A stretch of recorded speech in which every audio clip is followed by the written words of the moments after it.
Բարև ձեզ։ Արդեն առավոտի եթերում 4 ստուդիան է։ Ես Ներիտ Բաբայանն եմ։ Այսօր մեր հյուրն է Հելսինկյան քաղաքացիական ասամբլեայի Վանաձորի գրասենյակի ժողովրդավարական ինստիտուտների մոնիթորինգի եւ զեկուցման համակարգող, անկախ դիտորդ դաշինքի համակարգող Վարդինե Գրիգորյանը։ Բարև ձեզ Վարդինե, շնորհակալ եմ մեր հրավերն ընդունելու համար։ Ես ուզում եմ այսօր մենք քննարկենք արտահերթ ընտրությունների եւ գործընթացը եւ արդյունքները եւ առաջինը, որ ուզում եմ հարցնել, ըստ էության այս արտահերթ ընտրությունները անցկացվեցին, այսպես ասած, պարզ համամասնական ընտրակարգով, արդարացվեց այս ընտրակարգը թե ոչ։ Ես կարծում շատ դժվար է համոզել մարդկանց, որ իրոք չեղավ ինչ-որ վատ բան, հա, երբ որ դա չի եղել, այսինքն այդ նույնիսկ մենք կարող ենք դրական բաներից խոսել ենթադրելով, որ կարող էր ավելի վատ լինել, բայց մինչև վատը չլինի, մարդիկ չեն հասկանա, հա, իրական տարբերությունը։ Ու այս առումով կարծում եմ, որ այն, որ չնայած կար շատ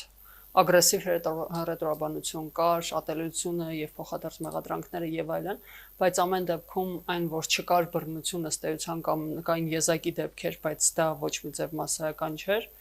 ես դա վերագրում եմ հենց նրան, որ կար համամասնական ընտրակարգը, որովհետեւ համոզված եմ, որ եթե առանձին անհատների անհատական շահը լիներ ներգրաված այս գործընթացում, իրենք շատ ավելի մեծ ջանք կգործադրեին, ավելի շատ շահագրգռված կլինեին ցույց տալու իրենց լոյալությունը այս կամ այն կողմին ու դրա շնորհիվ շատ ավելի ագրեսիվ կլիներ ամեն ինչ։ Այսինքն այն ինչ որ մենք տեսնում ենք թե 17-ին, թե 18-ին, թե ինչպես էին մարդիկ փորձում ցույց տալ, որ այդ ձայն բերողը իրենք են, հիմա այդպիսի փորձերը անիմաստ էին, որովհետև ոչ միտեղ չէր երևալու, հա, որ հենց իրենք են բերողը։ Իսկ եթե մարդիկ իրենց օգնին չէին քվեարկելու քվեախցիկում, սա փաստացի ստեղծում էր մի իրավիճակ, որտեղ այդ անձնական շահագրգռվածությունը առանձնապես մեծ չի, ու մենք նաև տեսնում ենք, հա, այդ հիմնական անհատները, որոնք ներգրաված էին, շատ քիչ էին, ու առանձնապես այդ ագրեսիվ մասսան չէր, այն մասսան, որը տեղերում միշտ փորձում է ինչ-որ ձևով վարչական ռեսուրսով, բիզնես ռեսուրսով եւ այլն բերել ձայներ, իրենք ըստ էության տեսանելի չէին։ Այսինքն ռեյտինգայինով մշտապես մասնակցողները, որոնք այո իրենց ձայներ հավաքելու համար ցանկացած միջոցի դիմում էին, այս անգամ իրենց քաղաքական ուժին կամ հարող քաղաքական ուժի համար այդ ջանքերը չեն գործադրել, ճիշտ եմ հասկանում։ Կարծում եմ, որ չեն գործադրել, այսինքն հնարավոր է, որ իրենք ինչ-որ չափով ֆինանսավորել են քարոզարշավը, հնարավոր է որ ֆինանսավորեն, բայց ամեն դեպքում իրենց անձնական այդ ներգրավվածությունը, նույնիսկ երբ որ լսում էինք ինչ-որ չափով տպավորություն էր, որ դա ավելի շատ ռուտինային ինչ-որ սովորույթի ուժով հրահանգներ տալն է, հա, իրենց աշխատակիցներին կամ ինչ-որ բան, բայց ոչ այն ներգրավվածությունը, որը տեսնում էինք օրինակ 17-ին դա շատ ավելի ագրեսիվ ու ակնհայտ էր երևում։ Միջազգային դիտորդական առաքելություն, այդ թվում նաև ԱՊՀ, ինչպես նաև ձեր անկախ դիտորդաշինքը հայտարարեց,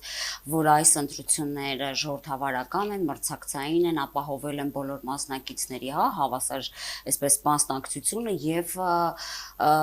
հեռուստաեթերում մեդիա դաշտում եւ նախընտրական քարոզչության այդ գործընթացում, բայց Հայաստան դաշինքը եւ ոչ միայն Հայաստան դաշինքը պատրաստվում է դիմել սահմանադրական դատարան վիճարկելու քվեարկության արդյունքները։ Դուք գիտեք, նրանք նշում են զանգվածային խախտումներ են եղել, հատկապես վարչական ռեսուրսի կիրառում է եղել եւ քանի որ դուք անմիջապես ներգրաված եք եղել այդ գործընթացում եւ մինչ ընտրությունների օրը, հա, նախապատրաստական դիտորդական առաքելության եւ հետո համակարգողն եք այդ գործընթացի, ինչ կարող եք ասել։ Սահմանադրական դատարան դիմելը իհարկե իրենց իրավունքն է, ենթադրում եմ, որ ունեն ինչ-որ փաստեր, որոնցով պետք է հիմնավորեն իրենց դիմումը, բայց այն ինչ որ մենք տեսել ենք երկարաժամկետ դիտարկման ընթացքում ամենևին չի խոսում Հայաստան դաշինքի օգտին, այսինքն նույն այդ վարչական ռեսուրսների կիրառումը, ընտրակաշառքի եւ այլ տարբեր հազանգերը, որ ունեցել ենք, հիմնականում վերաբերել են հենց Հայաստան դաշինքին, վարչական ռեսուրսի չարաշահման մասով եղել են հազանգեր եւ իշխանության մասով եւ ընդդիմության մասով կամ ավելի շատ թիմ մակարդակի մասով, որոնք հիմնականում ասոցացվել են Հայաստան դաշինքի հետ, այսինքն այստեղ առանձնապես մրցակցությունը նույնելի առանձնապես իրենց օգտին չէր, չնայած որ այո ընդհանուր առմամբ վարչական ռեսուրսի հետ կապված կարծում եմ, որ շատ ավելի դեպքեր կարող էին բացահայտվել, հատկապես աշխատանքային իրավունքների խախտման հետ կապված կարող էին շատ ավելի շատ դեպքեր բացահայտվել, բայց այն բոլորը, որ բացահայտվել են, հավասարապես կամ ավելի շատ վերաբերում են Հայաստան Դաշինքին, քան քաղաքացիական պայմանագրին։ Այսինքն աշխատանքային իրավունքների հետ կապված նկատի ունեմ պաշտոնական դիրքը կամ աշխատանքային հարաբերությունները չարաշահելով մարդկանց ստիպել մասնակցել տարբեր հավաքների կամ չմասնակցել հավաքների կամ այլ տարբեր ահազանգեր, որոնք եղել են մի մասը նաև մամուլում են հրապարակվել, մի մասի մասին ուղղակի տեղեկացրել են կամ այդ տարբեր աշխատանքային կոլեկտիվների միջոցով ընտրակաշառքի բաժանման եւ այլ տարբեր փորձեր, որը Գազպրոմը հետ օրինակ, հա այլ ընկերությունների եւս կան, սրանք խոշորն էին եւ կային որոշ տեղեկատվություններ, որ փորձեր էին արվում, օրինակ Վանաձորում կարի ձեռնարկություններում կամ ընտրակաշառք բաժանելու կամ մասնակցություն ինչ-որ ձևով ապահովելու կային արդեն հրաժարվելու դեպքեր, որոնք ասում էին, որ չեն ընդունի եւ այլն, այսինքն կար առնվազն փորձեր ներգրավելու կար։ Եվ որպեսզի կասկածներ չառաջանան, որ սրանք վերացական հայտարարություններ են, ուզում եմ հասկանալ, երբ որ ասում եք կային փորձեր, կային ահազանգեր եւ այլն, դրանք մարդկանց անուն ազգանուններով, հասցեներով, փաստերով ամեն ինչ կա, թե զանգել են։ Հիմնականում ահազանգերը անանուն էին, բայց նույնիսկ այն դեպքերում, որտեղ անձը ներկայանում էր, պահանջում էր, որ իր կոնտակտները չփոխանցվեն որևէ մեկին, այսինքն մենք փաստացի պարտավորված ենք չասել, հա, թե որտեղից ենք ստացել այդ ահազանգը։ Այսինքն մենք ուղղակի ստիպված ենք լինում ընդհանրապես ահազանգել խնդրի մասին, հույս ունենալով, որ ոստիկանությունը ունի գործիքակազմը քննություն իրականացնելու, բայց կոնկրետ ահազանգողի համար դա խնդրահարույց չդառնա։ Հայաստան Դաշինքի ներկայացուցիչների վերջի ասուլիսի ժամանակ Դաշինքի ղեկավարները այսպեսի հայտարարություն արեցին։ Դիտորդները չեն տեսնում, որ ծրագրային միջամտության շնորհիվ ընդլայնվել է մատնահետքերի տվյալների շտեմարանը, նշելով, որ այս պահին մանրամասներ չեն ներկայացնի, դրանք կներկայացնեն Սահմանադրական դատարան դիմելուց հետո։ Դուք ինչ կարծիք ունեք, ծրագրային միջամտություն ընդհանրապես հնարավոր է անել համակարգում։ Ես իհարկե չեմ կարող ասել, որ որևէ համակարգում հնարավոր չի միջամտություն, ուղղակի իմաստը ու կապը չեմ տեսնում մատնահետքերի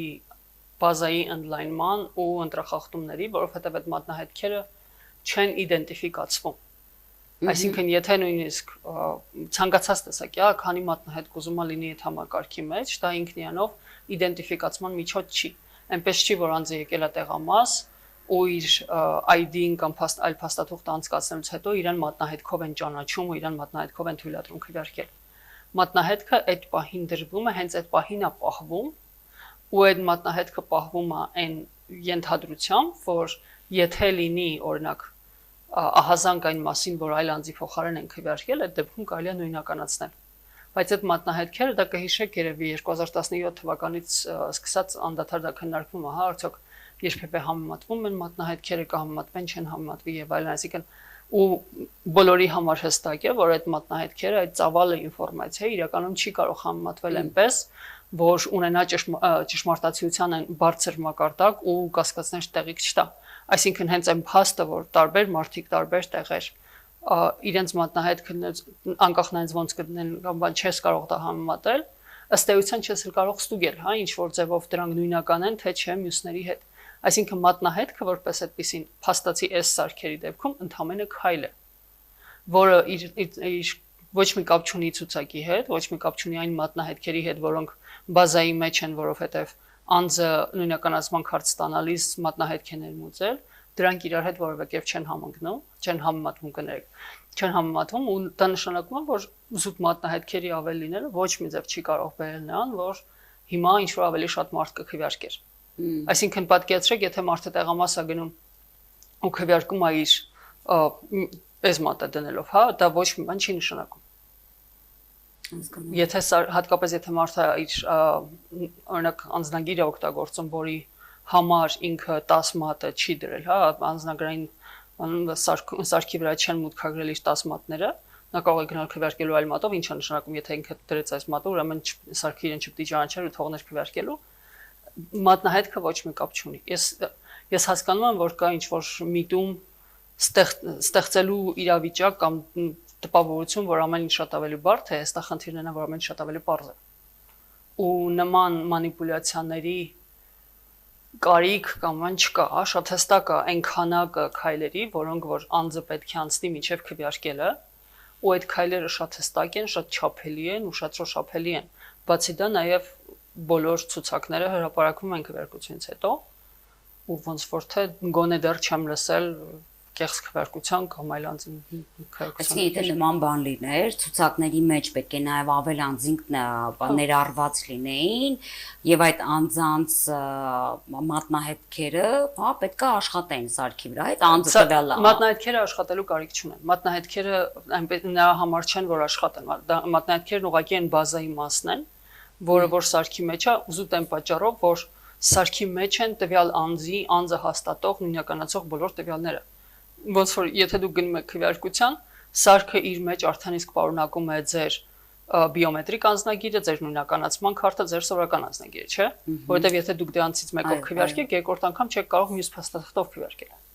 Քանի որ ինքը ունի փաստացի անձնագրային բաժնի ամբողջ տվյալները, բնականաբար նաև ունի մատնահետքը։ Բայց այդ կոնկրետ այն սարքը, որին դուք մուտքագրում եք, ինքը չունի այդ հնարավորությունը ու չունի իդենտիֆիկացման ձևը։ Այդտեղ դուք այդ պահին է ինքը պահում մատնահետքը, ոչ թե ինքը ունի մատնահետք, որի հետ համեմատում է, այլ մատնահետքի շտեմարան ուղղակի հնարավորություն։ Ինքը այդ սարքի մեջ չկա։ Այդ սարքը այդքան հիշողություն էլ չունի, որ ունենա նախնական մատնահետքը, հետո համեմատի դա նոր մատնահետքի հետ։ Հասկանալի է։ Երևի վերջի այս օրերին հատկապես երեք ամենաշատ քննարկվող թեման զինվորականների, զինվորների, այսպես ասած, քվեարկությունն է։ Կրկին ընդդիմադիրները հատկապես Հայաստան դաշինքից պնդում են, որ ուղղորդված քվեարկություն է եղել, զինվորներին բերել են տեղամասեր եւ ընդ որում տեսանյութ է տարածվում, որ պատրաստի ծրարը տալիս են եւ զինվորները քվեարկում դուրս են գալիս։ Նայել եք այդ տեսանյութը եւ դիտորդական առաքելությունը ընդհանրապես տեղամասերում այդ մասին հազանգեր ստացել է, թե ոչ, ձեր դիտորդները տեղում եղել են, ստուգել են փաստերը, թե ոչ, ինչ կարող եք ասել։ Տեսանյութը նայել եմ բազմաթիվ անգամ, փորձելով հասկանալ ինչ է կատարվում, որովհետեւ անկեղծ այն ինչ որ ասում է այդ կադրը նկարող անձնավորությունը ու այն ինչ որ ես տեսնում այդտեղ իրար հետ չեն համընկնում, որովհետև իմ տեսած կադրում զինվորները շարքի մեջ դասավորում են իրենց ձեռքի քվեաթերթիկները ու այն զինվորը, որի մասին ինքն ասում է որ պատրաստի ծրարը վերցրեց, իրականում քվեախցիկին մոտենում է երկու առանձին ձեռքերում երկու թերթիկներով։ Այս մեկում ավելի շատ են, այս մեկում քիչ է, կարծեմ հեռախոսի հետ, ինչ որ սև բաներ կա հետը, ու ինքը երկուսն էլ դնում է քվեախցիկի վրա, հետո մեկը ծալում է, գցում է, այն մյուսը, այսինքն այն նույնը ինչը որ ինքը դրել էր այս մի ձեռքով, վերցնում է դուրս է գալիս։ Իմ տպավորությամբ այդ զինվորն ուղղակի բաց քվեարկություն արեց, այսինքն ինքը դրսում կանգնած ժամանակ քվեաթերթիկը դրեց ծրարի մեջ, կամ կարող է նույնիսկ հետը դրեց ուղղակի, բայց ամեն դեպքում, հա, այդ պահին ինքը դրսում դասավորում էր քվեաթերթիկները, ոնց որ անում էին մյուսները։ Այնտեղ տեսանելի է, որ իրանք հիմնականում իրենց ձեռքի փաստացի հերթում կանգնած դասավորում են քվեաթերթիկները իրենց համար դա, այո, բաց քվեարկություն է։ Եվ պետք է անվավեր։ Անվավեր չի կարող ճանաչվել, դա ուղղակի օքեյ, զինվորին կարելի է վարչական տուժի ենթարկել բաց քվեարկության համար, հա, ինչ որ քվեարկության գաղտնիության խախտման համար, եթե դա ինչ որ մեկին երևացել է, որ ինքը ոնց է քվեարկում, բայց իմ գոնե իմ տեսածով, ինչքան որ ես փորձեցի այդ կադրը նորից նայել, ինքը վերցրեց այն ծրարը, որը ինքն էր դրել։ Ինքը դրեց երկուսն էլ, այն մեկը ծալեց, գցեց, չգիտեմ ինչի էր այդ արկղը ներքևում իդեպ։ Արկղը պետք է լիներ քվեախցիկի մեջ։ Շատ տեղի արկղ չկար։ Դրեց ներքև ու վերցրեց այն ծրարը, որը ինքը դրել էր։ Գոնե ես այդպես հասկացա ու այդպես տեսա։ Ինձ թվում է այն, որ կադրի հետևում ասվում է դա ուղղակի խանգարում է իրականում կապը տեսնել կամ հասկանալ, ու տպավորությունն որ ինքը իրոք տեսավ այն ինչ տեսավ, բայց չգիտեմ, գոնե իմ տեսածով այդպես չէր։ Շատ վատ էր տեղադրված այդ քվեախցիկը եւ սարքը, տեսանկարահանող, չի կարելի որ տեսանկարող սարքը այդպես դրված լինի ու փաստացի տեսնես ինչպես է քվեարկում անձը։ Այսինքն այս մասով կոնկրետ խախտում էր ու ես հույս ունեմ, որ դրա համար ինչ որ մեկը պատասխանատվության պետք է ենթարկվի, որովհետեւ քվեարկության գաղտնիությունը խախտող տեսախցիկ էր։ Բացի այն, որ փաստացի ինքն իր քվեարկության ընտրական հանձնաժողովը։ Դա կենտրոնական ընտրական հանձնաժողովը չի, դա տեսախցիկները տեղադրում է մասնագիտացած կազմակերպությունը, որին պատվիրակվել է այդ գործողությունը, իսկ քվեարկության սենյակը կահավորում են տեղամասային ընտրական հանձնաժողովները։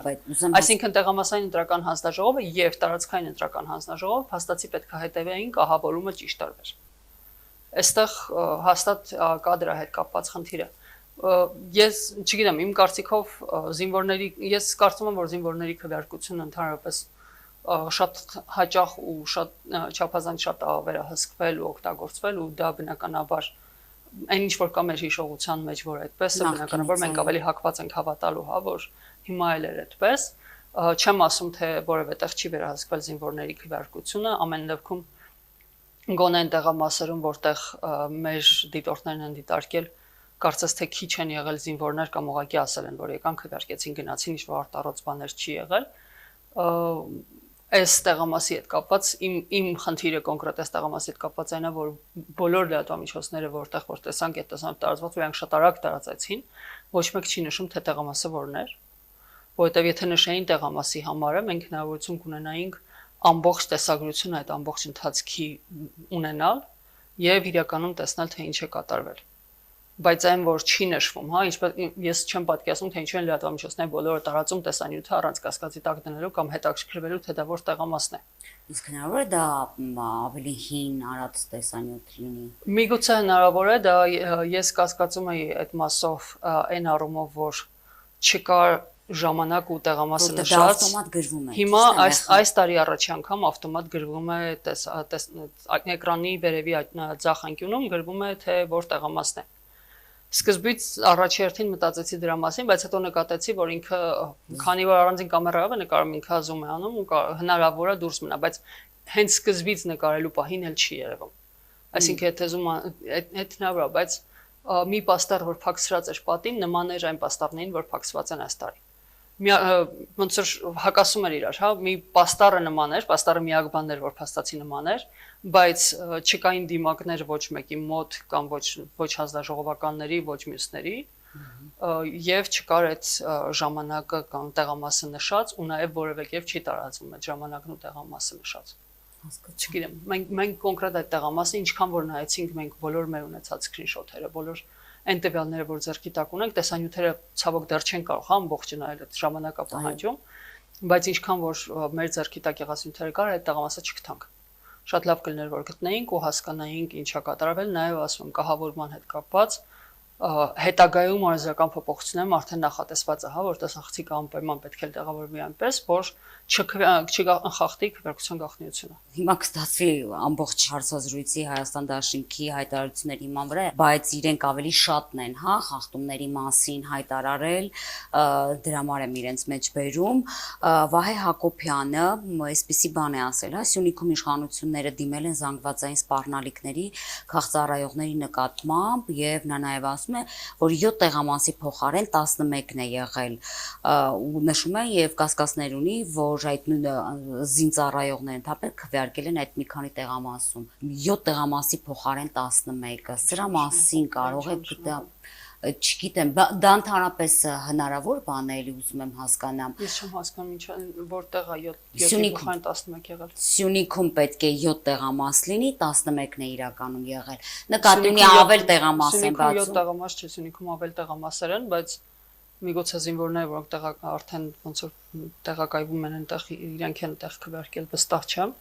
Չգիտեմ ինչ նկատի։ Քանի տեղամաս են, ասկսենք դրանից եւ նախկինում քանի տեղամաս են։ Սյունիքում 2 տարածքային ընտրական հանձնաժողով է, որոնց ամեն մեկի ենթակայության տակ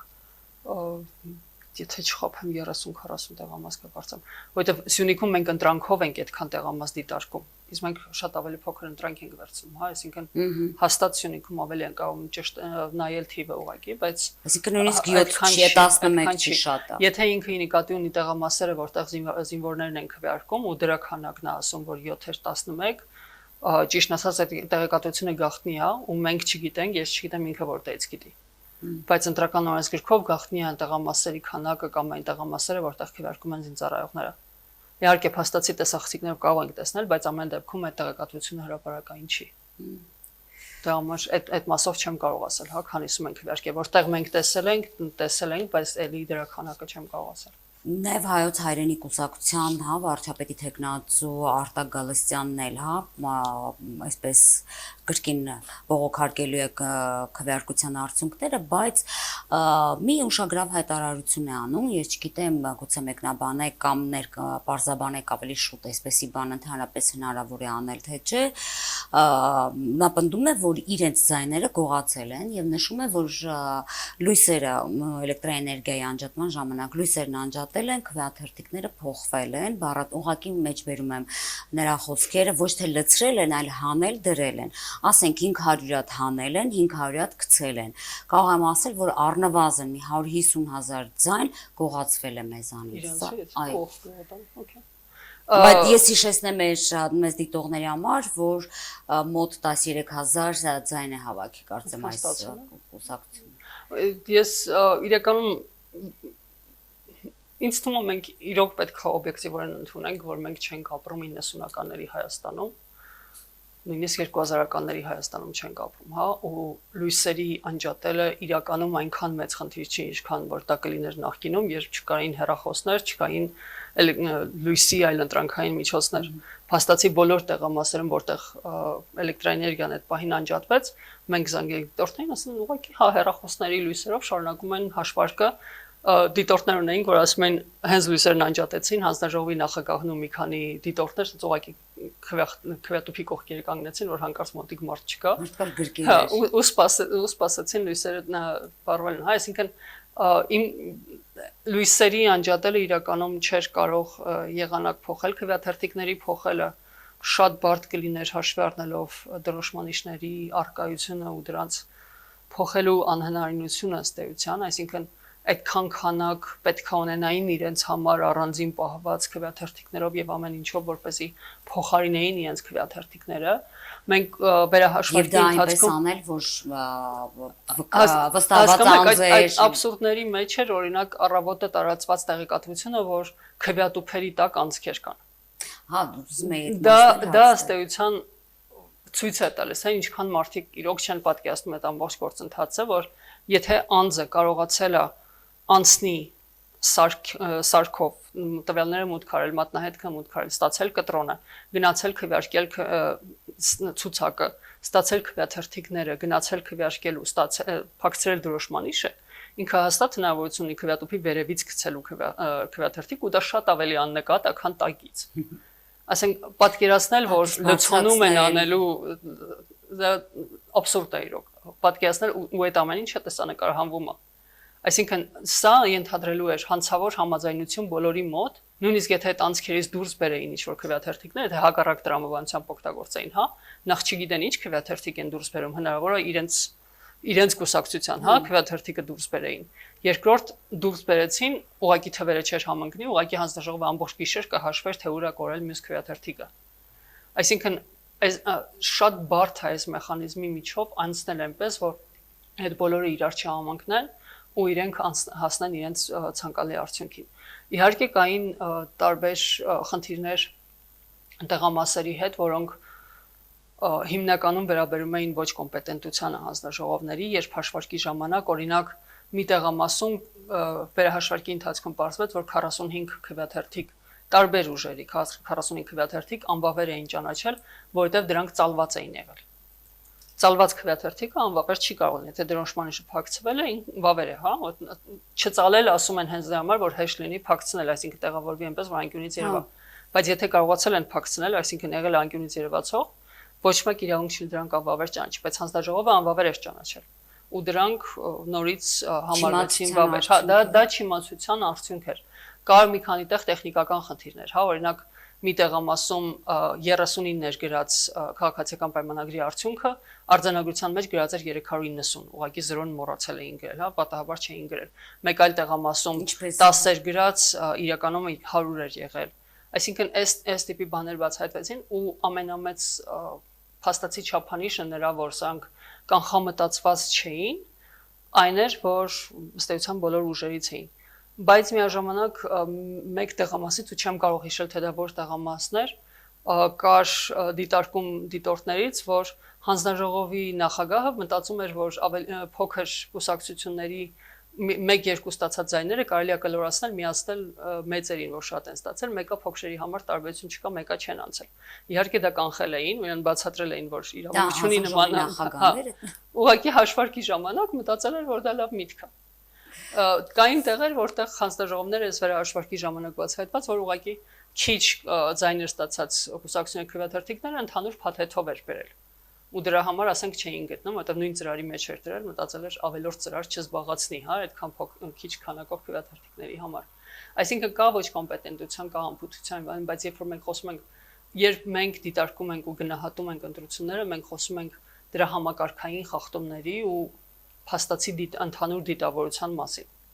Այս դեպքում մենք դիտավորության մասին ընտրությունները կեղծելու չենք կարող խոսել։ Մենք կարող ենք խոսել մարդկանց բերման ենթարկելու մասին, մենք կարող ենք խոսել վստահված անձանց վարքի մասին, մենք իրականում ունենք դիտարկումներ, որոնք նկատել ենք այն տեղամասերում, որտեղ եղել են որոշ վիճաբանություններ, միջադեպեր կամ ինչ-որ շատ ակտիվ, ինչ-որ վստահված անձին կամ ինչպես են իրենց դրսևորել տարբեր դիտորդական առաքելությունների ներկայացուցիչների եւ այլն, հա, այդ մասերով շատ դիտարկումներ կան։ Բայց օրինակն է ինչ դիտարկումներ են դրանք։ Օրինակ ընտրությունը քոնն է դիտորդական առաքելության բավականին կողմնակալ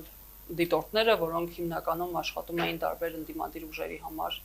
որպես աջակից կամ նույնիսկ դիտորդներ, որոնք ներկայանում էին դիտորդական կազմակերպությունից, բայց երբ իրենց հարցնում էին, որ կուսակցությունից եք, իրենք ասում էին կուսակցություն։ Նույնիսկ չիմանալով, որ իրենք կուսակցություն չպետք է ներկայացնեն։ Դա օրենքով արգելվում է։ Այո, դիտորդները պետք է անկողմնակալ լինեն, կուսակցություն չեն կարող ներկայացնել, իսկ իրենք փաստացի ներկայանում էին որպես կուսակցություն։ Եվ ինչ էին անում։ Դա դիտորդներին են, հա, մեր դիտորդները իմանալով, որ նման դեպքեր կարող են լինել, ուղղակի իրենք էին հարցնում։ Իրենց ներկայությունը ինչպես կարող է ազդել արդյունքների վրա։ Իրենց այդ պահին իրենց վարքը քվեարկողներին, հա, քաղաքը ինչ էին անում։ Որոշ դեպքերում ուղղորդում են, որոշ դեպքերում ինչ որ ձևով ակնարկելով, որ իրենք այստեղ են, որ հետևում են եւ այլն, հա, ինչ որ այստեղ կա ավելի շատ հոգեբանական ինչ որ գործողություններ է, քան թե բուն մասնակցություն կամ ինչ որ ձևով կարող են ուղղակի մենք ունենք այնպեսի ընտրական մշակույթ, որ նույնիսկ եթե ինչ որ մեկ, ասենք, գյուղապետը կամ դպրոցի տնօրենը դրսում կանգնած մարդկանց բարևում է, դա հոգեբանական ազդեցություն կարող ունենալ այն առումով, եթե ինքը ունի հստակ դիրքորոշում քաղաքական։ Այսինքն, եթե մենք ապրենք ինչ որ մի օր կայացած ժողովրդավարությունում, որտեղ մարդիկ ազատ են, դրանք խնդիրներ չեն լինի։ Ոչ ոքի համար խնդիր չի լինի, որ տեղամասի դրսում կանգնած է գյուղապետը ինչ որ մեկին բարևում է, որովհետև քաղաքացու ձայնը այնքան կարժևորվի, որ ոչ ոքի մտքով չի անցնի, որ ինչ որ ձևով կարելի է ճնշել, քանի դեռ դա չկա, ամեն այսպիսի դրվագը իրականում կարող է էական ազդեցություն ունենալ, հատկապես փոքր համայնքներում, որտեղ ընտրություններն անցնելու են, իսկ հարաբերությունները մնալու են։ Այդ հարաբերությունները շատ կարևոր են մարդկանց համար։ Իսկ իշխանության օգտին կամ իշխանության միջամտությամբ ինչ տեսակի խախտումներ եք ավելի շատ արձանագրել կաշառքի բաժանում, թերևս նշում է, որ վարչական ռեսուրսի չարաշահումն ամենաշատը, բայց օրինակ ահազանգերել կան, որ իշխանության ներկայացուցիչները եւս ուղղորդել են ընտրողներին, ինչ որ խոստումներ են տվել, օրինակ, հա, էլի կրկին պիտի մեջ բերեմ Հայաստան դաշինքին, հայտարարեցին, որ ընտրություններից առաջ ազգային անվտանգության ծառայությանը պարգևավճար են տվել, ինչու են տվել, թող ընտրություններից հետո գային։ Սա ուղղակի կաշառք չէ, բայց սա կարող է չէ ազդել, չգիտեմ, տվյալ քաղաքացու վրա որոշում կայացնելու համար ում ընտրել։ Ըստ էության եւի կարող է, նույն ձև մենք ունեինք ահազանգ, օրինակ նույն պղնձամոլտենային, որտեղ էլի աշխատավարձի բոնուսներ էին այսպես համատարած տալիս, պարգևավճարներ էին տալիս, ունեինք ահազանգեր համայնքներից, որտեղ համայնքապետերը ուղղակի բյուջեն են փոփոխում ու սկսում են սոցվճարներ տալ, ունեինք ահազանգեր այլ համայնքներից, որտեղ հանկարծ սկսում են ճանապարհաշինական կամ այլ ծրագրեր իրականացնել միանգամից էլի համայնքի բյուջեի հաշվին ու էլի ասոցացվող իրենց հետ։ Այսինքն ահազանգերը իրոք շատ տարբեր էին ընդդիմության հետ։ Կանխիկ գումարով ընտրակաշառքի մասին մենք ունեցել ենք ահազանգեր Հայաստան դաշինքի վերաբերյալ, Պատիվ ունեմ դաշինքի վերաբերյալ եւ Վարգավաճ Հայաստանի վերաբերյալ, բայց շատ քիչ։ Շատ ավելի քիչ, քան երբևէ եղել էր նախկին ընտրությունների ժամանակ եւ մեկ կամ երկու դեպք։ Իսկ իշխանությունների մասով ինչ որտեղ էլի ինչ որ բարեգործական ծրագիրեր իրենց հետ ասոցացվում, բայց չեմ կարող հիշել, ինչ որ փոքր համայնքում ինչ որ բարեգործական ծրագիրեր ու նաև այն որ խոստումների առումով, հա, ուզում եմ ասել, որ այստեղ շատ անհասկանալի է այդ գիծը, որտեղ է վերջանում նախընտրական խոստումը, որտեղ է սկսվում ընտրակաշարքը, բայց ըստ էության ստացվում է որ ծրագրերի մասին խոսելիս, հատկապես եթե խոսում է իշխանությունը ինքը ունի հստակ թվեր աշխատավարձերի կամ այլ տարբեր բաների հետ կապված, դա կարող է ընկալվել որպես ընտրակաշարք։ Մակի որովհետև ինքը ունի արդեն պատկերացրած հաշվարկած, թե ինչպես կարող է տնօրինել բյուջեն, հա, քանի որ բնականաբար այդ տվյալներին ամենաշատը ինքն է տիրապետում եւ ոչ թե ուրիշները։ Բայց ահազանգերի մասով իրականում շատ ավելի քիչ էր։ Ես իմ պատկերացրած միակ խախտումը, որ կասեի, դա ընտրական օրենսգրքի խախտում, որպես եթե դիտարկենք, շատ տեղամասերում ներկային ոստիկանները։ Ոստիկանները ըստ էության քվեարկության սենյակում իրավունք չունեն ներկա գտնվելու, բայց շատ տեղերում իրենք երեքական ոստիկաններ էին ներկա ու հիմնական կարգը պահպանելու, հատկապես համաճարակային կանոններից ելնելով ավելի քիչ մարդկանց ներս թողնելու եւ այլ հերթերը կարգավորելու համար։ Այսինքն օրենքի առումով, օրենսգրքի առումով ոստիկանը պետք է քվեարկության սենյակում ներկա չլինի, բայց միաժամանակ օրենքը թույլատրում է հանձնաժողովի նախագահին նրանց ներս հրավիրել կամ ման հերթը կարգավորելու համար, բայց ամեն դեպքում իրենց ներկայությունը ըստ էության ամենուր, եթե դա դիտարկենք որպես խախտում կամ կդիտարկենք որպես պահի անհրաժեշտություն, չգիտեմ։ Գիտեմ, որ իրավաբանական կրթություն ունեք եւ դուք մարդու իրավունքների, հա, պաշտպանության ոլորտում մեծ փորձ ունեք, հա, աշխատանքային, նաեւ ընտրական իրավունքի հետ կապված, ինչպես օրինակ կգնահատեք Արսեն Թորոսյանի հենց ընտրության հաջորդ օրը Facebook-յանի էջում կատարած հայտարարությունը, ուզում եմ մեջ բերել, այսօրվա ազգային ժողովի արտահերտ ընտրությունների արդյունքները որոշ համայնքապետերի համար, որոնք հատկապես ընդգծված են եղել տարբեր քաղաքական ուժերի համամասնական ցուցակներում, պետք է ազդանշան լինեն իրենց հետագա պաշտոնավարումը շարունակելու կամ դադարեցնելու վերաբերյալ։ Ինչ կարծիք ունեք, որովհետև գոնե Արսեն Թորոսյանը պետք է իմանար, որ թիմերը ընտրովի մարմիններ են եւ նշանակովի չեն ի տարբերություն հա մարզպետների։ Ինձ մի քիչ երևի սխալ կլինի ասելը, բայց ինձ թվում է այս արտահայտությունը անող անձը իրականում չի գիտակցում իր իրավասությունները, իրավազորությունները ու ուժը ու թե ինչպես դա կարող է ընկալվել։ Այսինքն եթե ընկալեր, երևի թե կաշխատեր ինչպես նախկինում էին աշխատում, այս մասին երբեք չէին հրապարակում, բայց փաստացի թիմերն ու համայնքապետերը իրենց տիրապետության տակ էին ու անում էին այն ինչ ուզում էին։ Այսինքն նախկին իշխանությունների օրոք երբեք այսպիսի հրապարակային արտահայտություն չէր լինի, բայց մենք բոլորս գիտեինք, որ տեղական ինքնակառավար մարմինները ոչ մի կերպ ինքնակառավարվող չեն ու ոչ մի կերպ անկախ չեն։ Ու նաև էս ախնդիրը, հա, որ մենք իշխանությանն էին, բայց նախկինում իշխանությունները կարիք էլ չունեին դա հրապարակային ասելու, որովհետև իրենք կարող էին ապահովել ամեն ձևով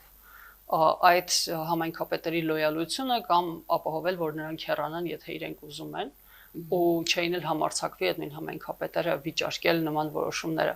Այստեղ աբսուրդը ավելի շատ հենց այդ է, հա, որ կա հրապարակային խոսելու, հրապարակային մարտահրավերների, այսպես ասած, ոճը, ինչը անընդունելի է, բայց միաժամանակ կար նաև հակառակը, կար նաև թաքնված վերահսկողություն ու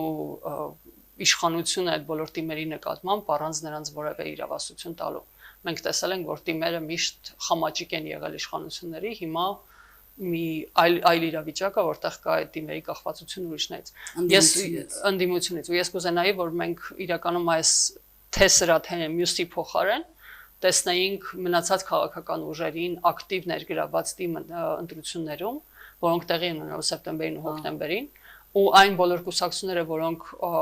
այդքան մեծ հավակնություններով մասնակցում էին ազգային ժողովի ընտրություններին, բայց ստացել են 15000 ձայն, միգուցե պնդում են, որ 750,000 են ստացել, հուսով եմ, որ իրենք կփորձեն իրենց ուժերը թիմ մակարդակում ու կհասնեն իշխանության այնտեղ, որովհետև կարծում եմ, որ թիմերում շատ անելիք կա ու իրենք պետք է ներգրաված լինեն։ Շնորհակալություն Վարդինե հետաքրքիր զրույցի համար, ցավոք մեր ժամանակը սպառվեց, հարցրելի կային, ես մեր դիտողներին հիշեցնեմ, որ առցանց առավոտի եթերում 4 ստուդիաներ եւ այսօր մենք հյուրընկալել էինք Հելսինկյան քաղաքացիական ասամբլեայի Վանաձորի գրասենյակի ժողովրդավարական ինստիտուտների մոնիթորինգի եւ զեկուցման համակարգող եւ անկախ դիտորդաշինքի համակարգող Վարդինե Գրիգորյանին։